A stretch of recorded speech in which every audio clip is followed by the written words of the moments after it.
வணக்கம் வணக்கம். சில ஓடிபி சேனல் என்ன பண்ண தெரியுமா? யூடிபி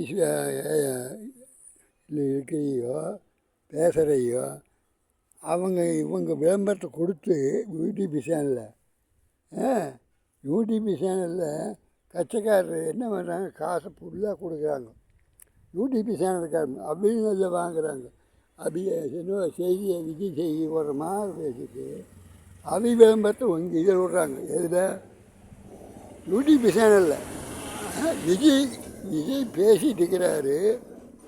ஆனால் அதுக்கு விளம்பரத்தை என்ன பண்ணா திமுகக்காரர் விளம்பரம் போடுறா. பார்த்தீங்களா எவ்வளோ ஏப்பத்தன் எங்கே நடக்குது பாருங்க.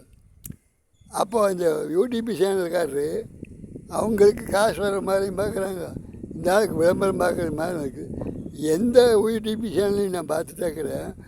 என்ன பண்ணுறாங்கன்னா, யூடிபி சேனலில் இந்த பேசுகிறையா யூடிபி சேனல்காரரு அதில் எங்கள் விளம்பரத்தை கொடுங்க, நான் பேசும்போது என்ற நிறைய பார்க்குறாங்க என்னுடைய சேனலை அப்படி சொல்லி அந்த மற்ற கட்சிக்காரரு விளம்பரத்தை கொடுங்கிறாங்க. இதுலேயே திமுக தான் அதிகமாக விளம்பரம் வருது. விஜய் பேசும்போது பார்க்குறேன். அப்போ ஏன் கூட இருந்தால் அந்த அம்மா ஸ்டாலின் கட்சி இருக்குது, அவங்க செய்கிட்டுன்னு இந்த விளம்பரக்காரரு இது பேசும்போது பாருங்கள் நல்லாவே. வணக்கம் வணக்கம்.